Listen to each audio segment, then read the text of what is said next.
Historical Happy Hour, the podcast that explores new and exciting historical fiction. I'm your host, Jane Healey, and in today's episode, we welcome bestselling author Juliette Fay to discuss her latest novel, The Harvey Girls, right here, which has been called historical fiction at its most transportive, grounded, vivid, and unexpectedly moving. And I agree. It releases August 12th. Hello, Juliette. Thank you for coming on. Hello. Thank you so much for having me, Jane. So good to see you. I feel like, I've said this before.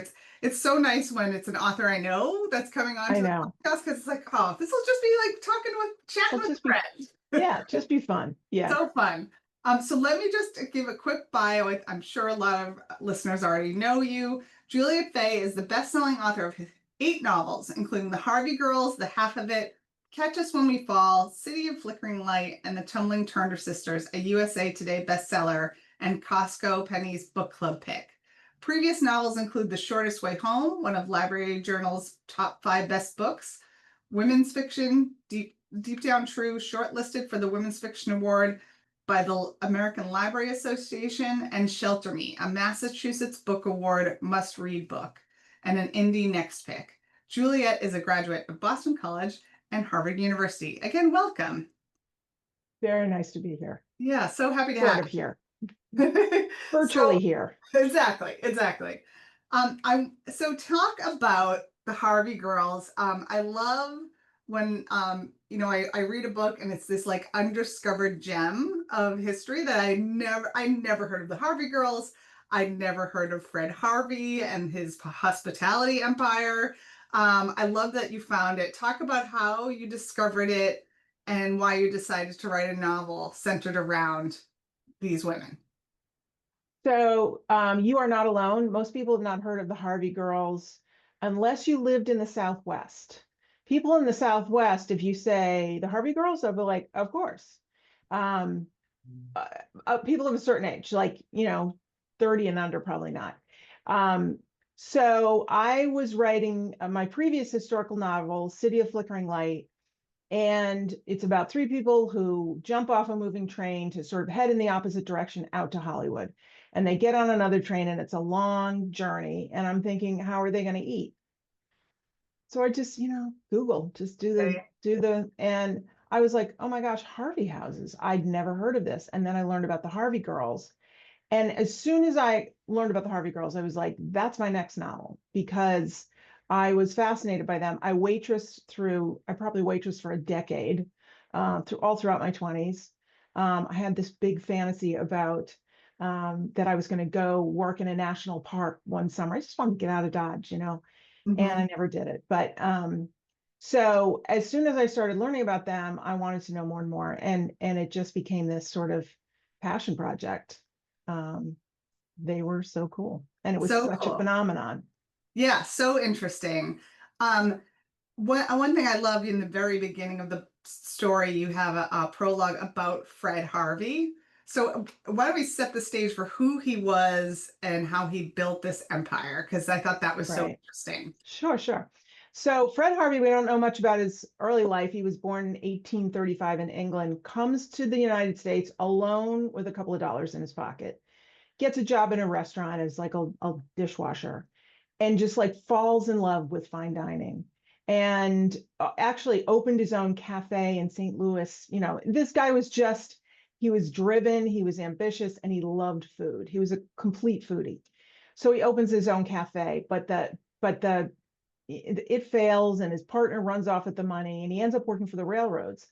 And one of the things that he hates about working for the railroads is traveling, because in those days, in the mid to late 1800s, steam engines traveled only 100 miles before they had to stop for water and coal. And people would get off and look for food. And so these like sort of rustic shacks, food establishments would crop up every 100 miles. And the food was terrible. The food at best was simple. At worst, you would die of food poisoning. Like, it was that bad. And people hated traveling, and you couldn't bring enough food to just eat your way across the country out of your own backpack. Mhm. So he had this great idea and he went to the railroads. A couple of railroads turned him down, including his own company that he worked for. He went to the Atchison, Topeka, and Santa Fe Railway and said, I think I can solve a problem that you have, which is people hate to travel. And they said, we'll let you open one place. He opened it in Topeka. And he was not about economy. He wanted white tablecloths and silverware and really high-end food. People started setting up their travel schedules so that they would be in Topeka for a meal. Wow. um, People in Topeka started going, so it became very popular very quickly. And the Santa Fe Railway was like, you're our guy.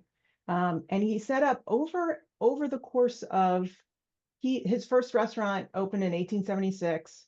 And then they sold the company in the 1960s. His kids took over the company when he died. But they had over 80 restaurants, nice restaurants, all throughout the Southwest. So it was very, and in terms of the Harvey Girls, nice restaurants had waiters. Waitresses were like one step up from saloon girls. So he had waiters, but as one of his managers said, they tended to get liquored up and get in fights. So the manager said, what if we hired women? And they decided they couldn't call them waitresses, so they would call them Harvey Girls. And at the time in the Southwest, so the Santa Fe Railway goes from basically Kansas all throughout the Southwest, Texas, New Mexico, Arizona, California, um, Colorado. And so they started hiring these young women. About half of them came from the Midwest, just farm girls who had never been to the next town, much less all the way across the country to, stay in a dorm and learn the fine art of service. He had very high standards. You couldn't have a lemon wedge out of place. Um, and one of the interest, and he paid them really well. He paid them higher salaries than some of their, they would send money home. Some of their fathers and brothers were making. They became really important breadwinners in the family because he gave them room, he gave them board, he gave them a decent salary, and they could also make tips. So in 1920s, when my novel takes place, they were making like $50 a month, which was a huge amount of money for a woman at that time. And they could send it home, or they, Mhm. he also gave them vacation time, which is also not really heard of. And they No. could travel anywhere they wanted on the Santa Fe Rail. He made all these deals with the Santa Fe. They could travel anywhere they wanted for free on the Santa Fe and stay in a Harvey house. So it was like they could, and they'd stay in the dorm at the next, Harvey house 3 stops down or whatever. Um, it gave these women this agency over their own lives. They were earning good money. They could travel without anybody, without a husband or and also the Southwest at the time, starting, in the 1800s, was 2/3 men, ranchers, railroad men, prospectors. And there's this great saying that there were no ladies west of Denver and no women west of Albuquerque. So suddenly here's this influx of young women into the community. And the guys in the Southwest were thrilled. Um, about half of all, so there's about 100,000 women became Harvey Girls over the course of that 80 years. And Amazing. about half of them stayed. Many of them married and had children, the sons they named either Fred or Harvey, because it was such an incredible experience for them. They were grateful to the Fred Harvey Company. Um, Fred Harvey is credited with populating the Southwest. Amazing. Yeah, Amazing. When I was reading that, especially about the babies and the names. yeah, I know. That's incredible. Yeah, Yeah, that's stuff that like historical fiction authors live for, right? absolutely. It's so, I so was eating that up with a spoon, a yeah, silver exactly. spoon. And And I kept having to remind myself that this was the 1920s. So for these, like, there were very few paths for women in terms of Absolutely. career. And this was like a really unique path. It was a way out of whether, and we'll get into the characters, but like whatever situation you were in, particularly farm girls who, like you said, probably had never even been on a train before. I mean, what an amazing way to open up these women's worlds in every way. Like, I thought that was so interesting. Yeah, and and it didn't stop there. Fred Harvey was so picky and he didn't believe that anybody else was training their people well. So he really only wanted to hire from within. So these Harvey girls could become like an assistant manager and occasionally a manager of a restaurant, unheard of at the time. Unheard of. Yeah. His head of personnel of the whole company and his chief architect of all the buildings were both women. That they were the two of the highest ranking women in corporate America in the in the world at that time, and they both worked for the same company. So he was Amazing. really ahead of his time. He was a little quirky and a little, and not easy to please, but it worked. It worked. Yeah. I mean, this was like way pre Mad Men days, right? So, Oh like, yeah. that kind of advancement for women in the corporate world was unheard of. Yeah. Just amazing. Well, and if you've watched Mad Men or like those women were treated terribly. Yes. They were so abused. Hmm. Harvey Girls, because of the association of waitresses with sort of, women of, the night, he made them dress basically like nuns. They had very strict rules. They could not date. Yes. Yeah. Hmm. Like, and long sleeve wool dresses. He got into cotton a little bit later, but it was, and they had to comport themselves with utter propriety at all times. They couldn't date any other Harvey employees.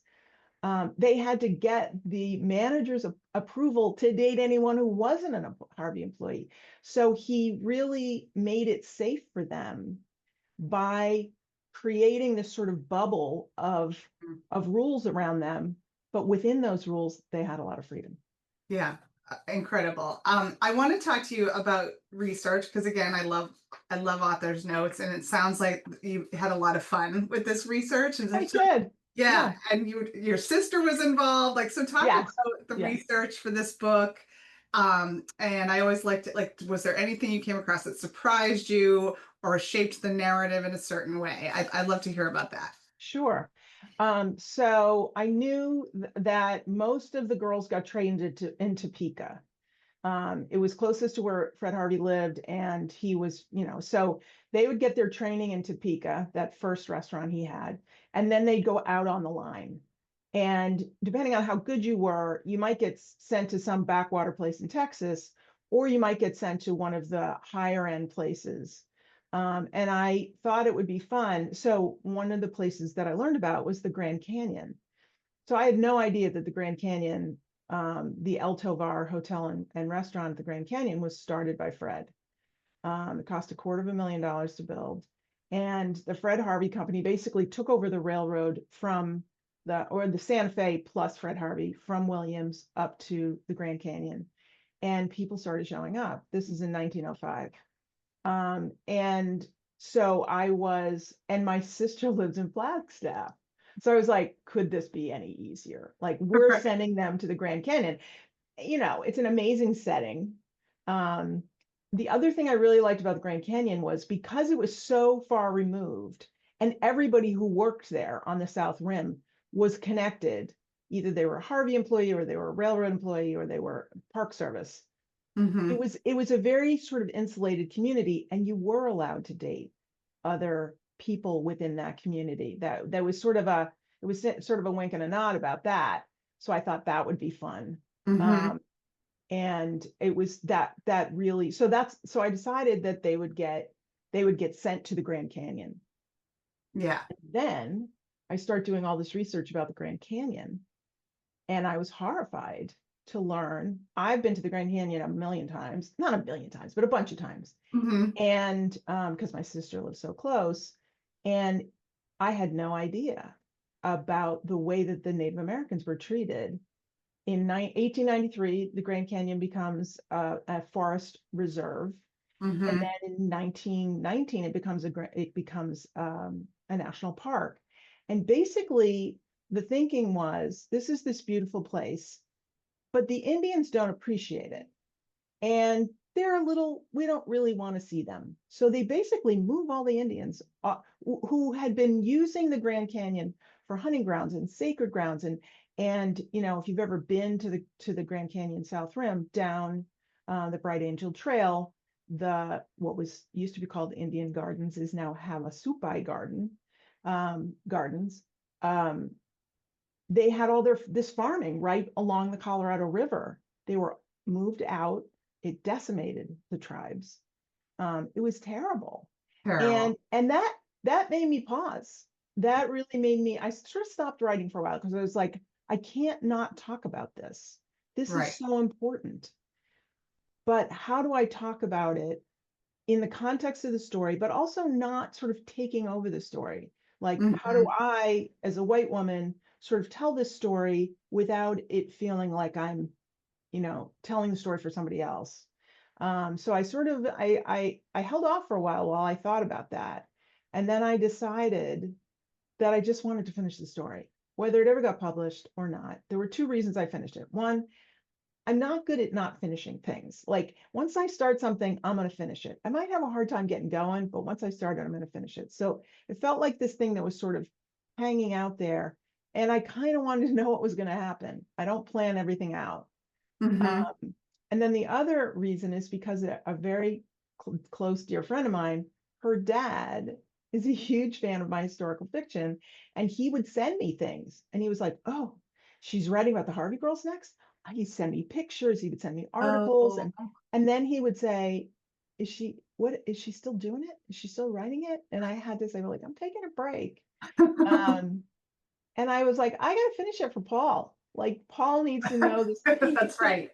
And then I actually started, because he's quite elderly, I started reading it to him, and his eyesight's not good. I started reading it to him over the phone because I was afraid he was gonna go on his way before he would get to know the story. So, you know, Paul really was the big push to just get it done. Oh, that is so sweet. And I'm Yeah, sure he loved it so, so much. That I yeah. love that. So talk about how I love your characters are so well drawn. The main characters are Charlotte and Billy. They come Mhm. from very different, like practically opposite backgrounds and do not get off to a great start. How did you develop these two characters? How did you come up with them and kind of figure out their relationship? Sure. So the way I approach historical fiction is I sort of spend 3 or 4 months just learning everything I can. I don't even think about the story. I just want to get my arms around what was happening, what was the thing, what was the culture in which this was happening, what's the broader culture, what was happening politically, and then sort of get all the pieces together before I decide, like, okay, what characters will tell this story the best. And the thing that I read so many stories about Harvey Girls, different, women coming from different areas of the country and why they came. And two things really stood out for me. The women who were sort of fleeing bad situations. So Charlotte is very wealthy. She's raised in Boston on Beacon Hill, goes to Wellesley College, falls in love with one of her professors, and they abscond together, basically, and they elope. Turns out he's not a good guy. So she's got to figure out, and her family won't have her back. How is Mhm. she going to save herself, basically? Um, and then the other thing that really sort of uh, tripped my imagination was that there were a lot of girls who would lie about their age. You had to be 18 to be a Harvey girl. You had to be between 18 and 30. And there were girls who were desperate for the money or desperate to get out of a bad situation who would say, "Yeah, I'm 18." And, the records weren't, it's not like you just, and you can find Right. somebody. So what was going to keep them from, so Billy is tall for her age. She's the oldest of 9 children of Scottish immigrants. She quit school in the 6th grade because they needed her help. So she has she's sort of undereducated. Charlotte is kind of overeducated. She comes from a little town in Nebraska. She's very sheltered. She's very homesick. She's only 15. Mhm. And they hate each other on sight, basically. They don't understand each other, and they get in each other's business, and they're placed in the same room. Of course. So they have to figure out how to get along and then how to help each other. Yeah, yeah. So good. Billy was my favorite, I think, of the characters. I always ask writing questions. You just kind of hinted that you are not a plotter, but I always ask like, what's your writing process? Are you a plotter or a pantser? So I'd love to hear how everyone does it. Yeah, I would say I'm right in the middle. I do a lot of research ahead of time. I do a lot of thinking about the characters ahead of time, and this sort of narrative arc. The broader, where are we starting? Where are we ending? What are the sort of landmarks along the way to get there? Hmm. But I don't plot everything out. And one of the things that I really love about the writing process is I'll sit down to write, and things will happen, and I'll be like, oh, I wasn't anticipating that, or whatever. You're sort of in that trancy state where you're sort of smelling the smells and listening, and and sort of things pop into your head and you think, oh, okay, that's not what I expected. And so what I like to have is a plan, but it's a loose plan, Hmm. so that if something comes up, or as you're writing, you're constantly researching. Like, I do this big chunk of research ahead of time, but then I feel like every page I'm like, wait, was that a thing in 1926? Or what would they have been eating? Or what, how much did that cost? So I'm Hmm. constantly, and then you stumble upon something and you think, I can't not put this in. I mean, I had written a third of the novel before I learned, and the girls were at the Grand Canyon before I learned about what happened with the Native Americans. And so then I had to stop and do all that research. And I knew I had to weave that in. Hmm. So I have a plot in mind. I have a narrative arc. I have character arcs, but I'm open to changing things. And I always change things. There's always Hmm. something that comes up that I go, oh no, I know. So I'm that, curious when you talk, because I know exactly what you're saying about like researching as you go. Even you can do so much up front, but you still, whether it's music or fashion or whatever, yes. like all those little details that I love and that people love. So, do you like make a note and be like, oh, I'll go back and research that later when you're writing, or do you like have to dive in right then and like add the detail? Often it depends if I'm like in that sort of flow state where it's just like, it's all happening, and I just put in like XX, she wore XX, and then I'll come back That's later. what I do that too. Yeah. Yeah, yeah. But occasionally, especially if I'm like, oh, this is hard, I got to go do some research, Yeah, like yeah. if it's Right. bad writing day, I'm happy to go look at dresses from the 1920s, Oh or yeah, something like yeah. that. Spend 2 hours on Pinterest looking at Right. fashion. Oh, Yeah, yeah. yeah, exactly. I Um, do wonder how people wrote oh, historical fiction before the internet. I know. I mean, I yeah, know. you went to the library, but they didn't have everything. I mean, No. there's so much available Mm-hmm. at your fingertips, and that can be overwhelming. That Yes. can be like a fire hose of information coming at you that you're like, what do I pick? What do I focus on? Right. But I'll take that over, gee, I hope I'm getting this right. Yeah, exactly. This is your eighth novel. How Yes. has your writing process changed over the eight novels much, or has it pretty much always been kind of the same? I would say it's changed a little. Mostly it's the same. Mostly the way my brain works, has sort of stayed the same in terms of, how I do my research, how I organize things. Um, I'm trying to get back to that place where the audience, the readers, the publishing industry is out of my head completely. Like my first novel, I didn't even think it would get published. I was doing it for my own entertainment. Hmm. And then suddenly you're in an industry that's like Alice in Wonderland. You're just like, none of this makes sense. And No. you're trying to keep up with it, because the industry, my first book came out in 2009. So we're 16 years now. The industry has changed dramatically. So you're constantly pedaling to sort of figure out, how do I, what's the best way to do public publicity now? Or what are people looking for now? I try not to write for the market. And Mm-hmm. I find that I can't really, like, one of my editors said to me, 5 years ago or something, could you write me a World War II book? Because that's what's really selling now. And I was like, I could, but that's not my thing. And I Right. don't think I would enjoy it if I'm not, or, I'm sure this happens to you, Jane. People say, you write novels? Have I got a story for you? But it has to be something that really grabs you, something you want to Absolutely. live with. I say this to people, I'm going to live with this book for at least 2 years, Mm-hmm. one job for 2 years. I got to love it. You have to love Uh, it. Yeah. yeah, Yeah.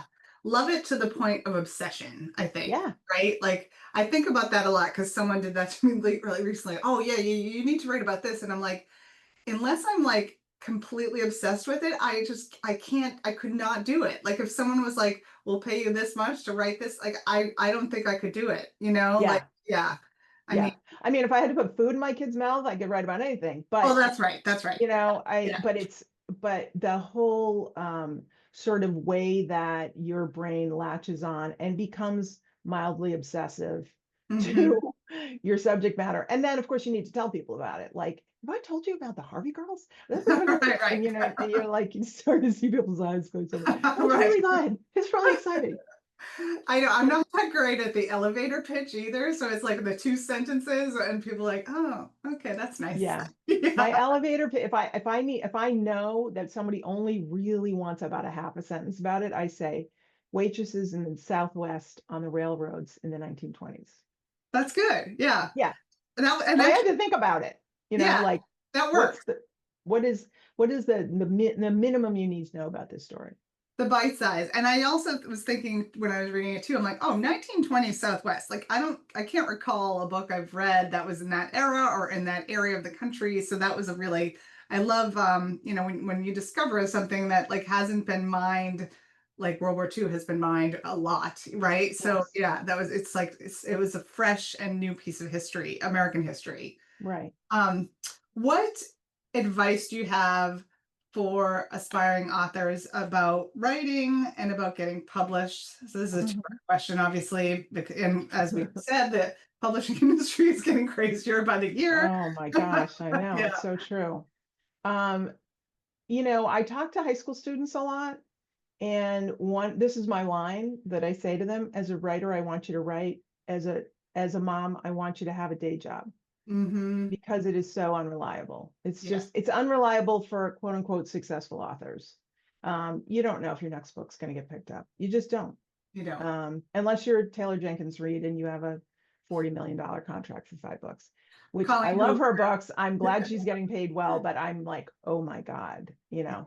Um, so in terms of the industry, you can't rely on it for money, because and even if you are, like I said, quote unquote successful, the money comes and goes. Like, you have a Mm-hmm. good year, then you don't, if you didn't sell a book that year, and I don't write a book a year, I write, it's about every 2 years. In the off year, you don't have much income. Right. So it's a very tough industry, and it has gotten harder. I think it's gotten Mhm. much harder. um, so there's that.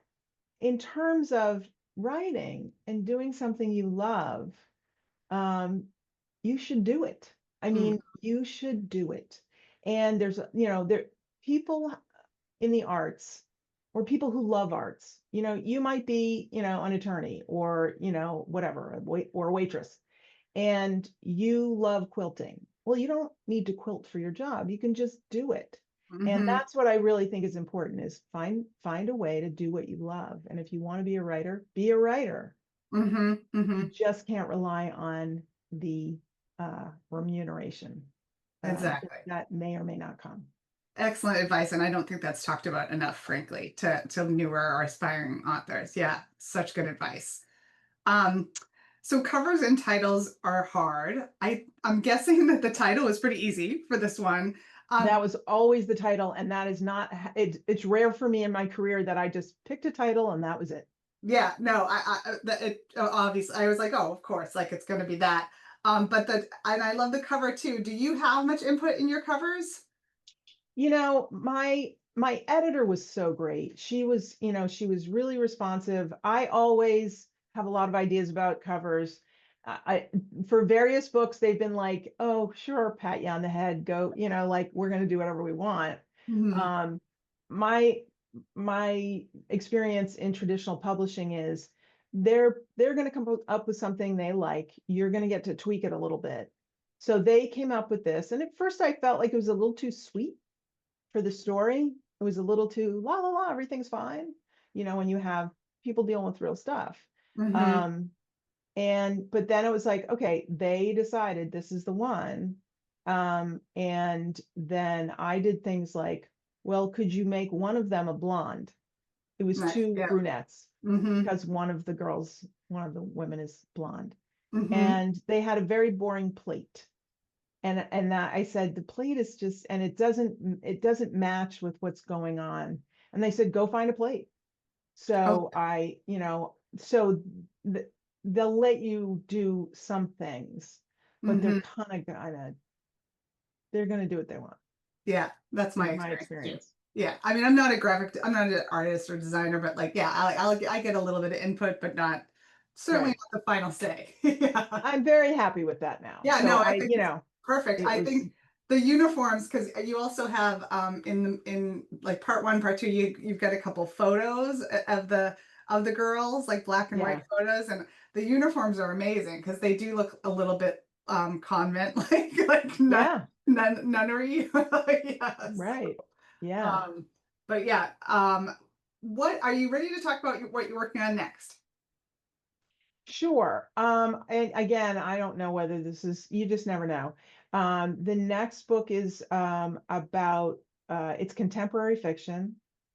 It's a little more romancy than I've written in the past. It's not romance. I would say it's, more in the sort of women's fiction, general fiction. But it's about three people in a small town who've all lost their person one way or another.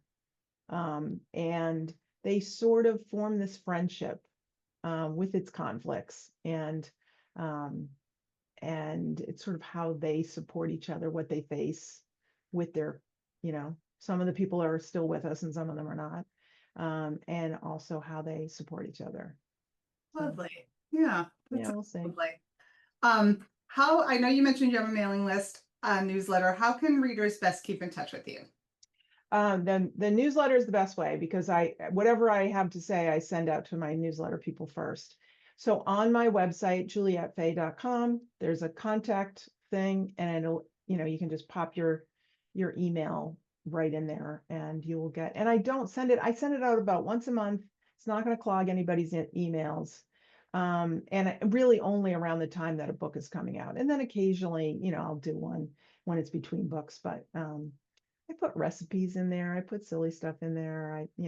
It's book news, but it's also, like what I'm eating. On stuff. you know, Yeah. I appreciate that. Recipes and yeah, food. can't Yeah. all be books all the time. Right, right. This was lovely. The Harvey Girls comes out August 12th. I think readers are just gonna love it. I love the women. I love the kind of an unknown history.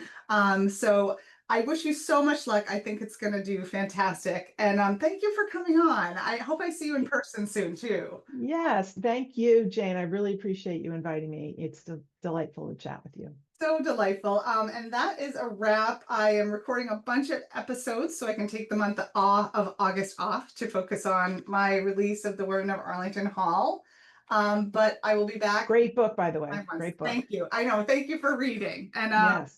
And I will be back with some live events and also more recordings in September. So thank you again, Juliette. Have a great day. Thank you, you too. Take care.